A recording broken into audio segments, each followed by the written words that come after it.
Hello mathematicians, and welcome to the next Aspire to Do lesson. Again, I want to be the first to say I'm proud of you for taking some steps beyond what is required of you.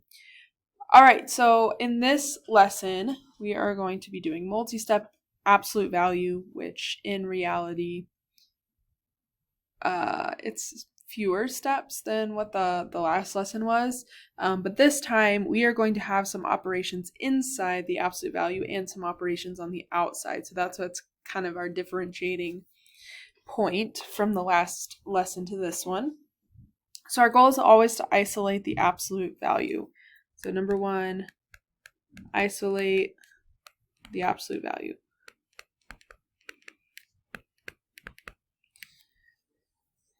All right, so as I look here, here's my absolute value, there's my equal sign. What's happening on the outside of the absolute value? This minus 6. So we need to move that minus 6 so we can get the absolute value isolated.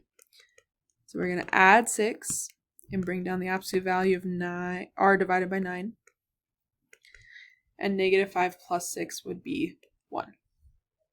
Now the absolute value is by itself, so we can split it off into the left and the right.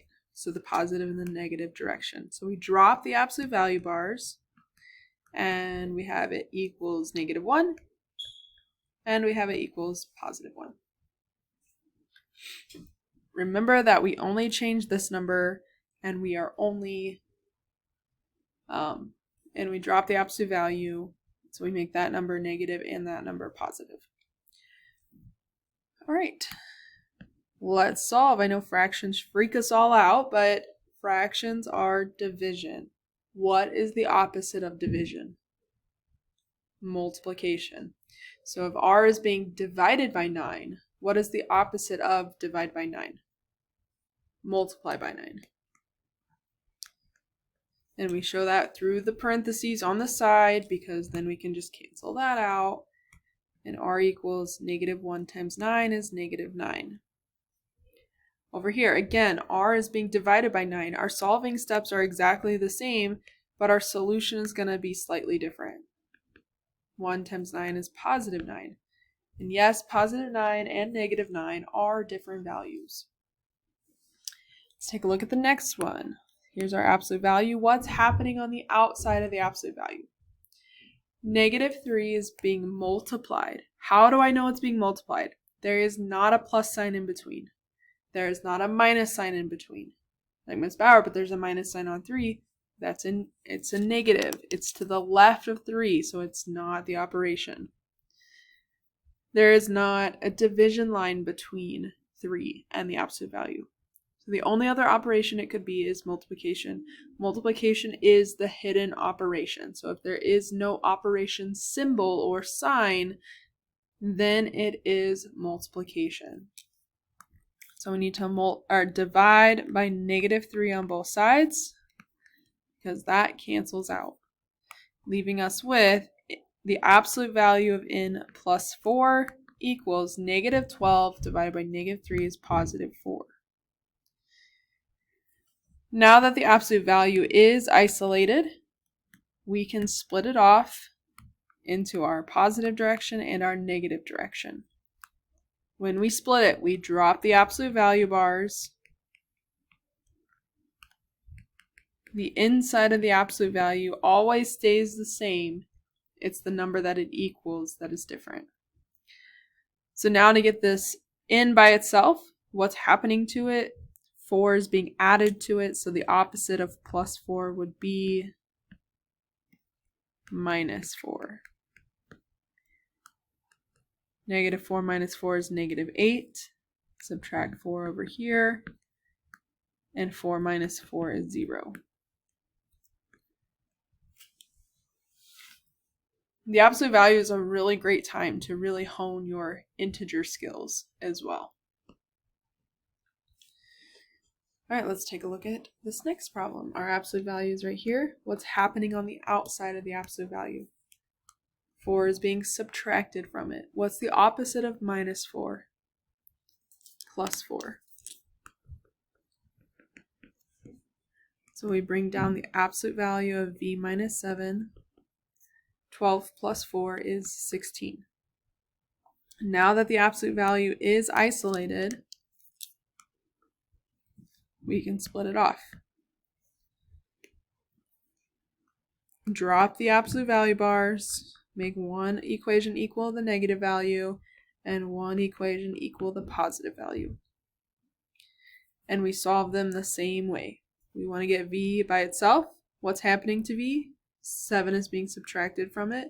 So the opposite of minus 7 would be plus 7.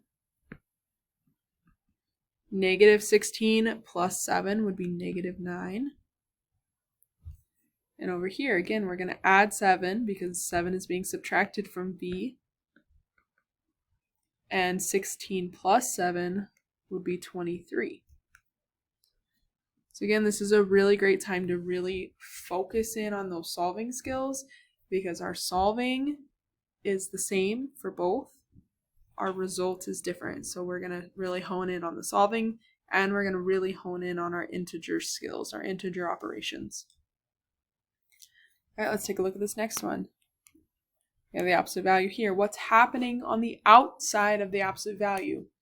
3 is being multiplied to that. Again, there is no operation written between 3 and the absolute value, so that's how I know it is multiplication. The opposite would be divide by 3, leaving us with the absolute value of 2n. 24 divided by 3 is 8. Now that the absolute value is by itself, we can drop the absolute value bars and take into account going the left direction on the number line and going the right direction on the number line. 2 and n, there is no operation written between them. The only operation that is hidden is multiplication. So the opposite of multiply by 2 is divide by 2. And n equals negative 4. Over here, divide by 2 again, but this time 8 divided by 2 is positive 4.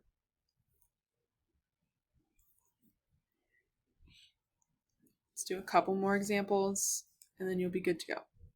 This absolute value, what's happening on the outside? The outside is being added, 1 is being added to it. So the opposite of plus 1 is minus 1. Bring down the absolute value of negative 4n. 13 minus 1 is 12. Absolute value is isolated, so now we can split it off into the left direction and the right direction. Negative 4n equals negative 12, and negative 4n equals positive 12. Whatever's inside the absolute value stays the same. You don't change the sign of that part. Only this. Divide by negative 4. 4 goes into 12 3 times. Negative divided by negative is positive. Divide by negative 4. 4 goes into 12 3 times. A positive divided by a negative is a negative.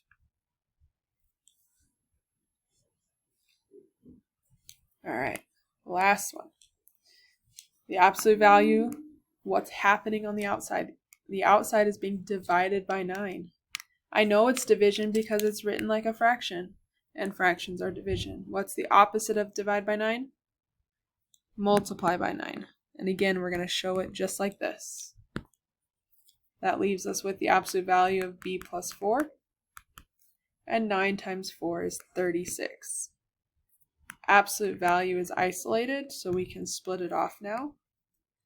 b plus 4 equals negative 36.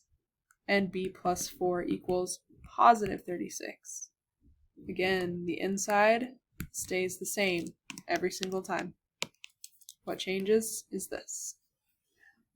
Our solving steps will be the same though, because both equations are b plus 4, so that the way to solve them would be to subtract 4 from both sides. Same sign, add the number, keep the sign, negative 40. Over here, subtract 4, but this time it's positive 36, so 36 minus 4 is 32. All right, Fun stuff. Notice there were only a few examples that had the same number, just the opposites. So again, don't get into the habit of solving one and then assuming that the other answer is the opposite. Sometimes it works out that way, and sometimes it doesn't. As always, happy mathing!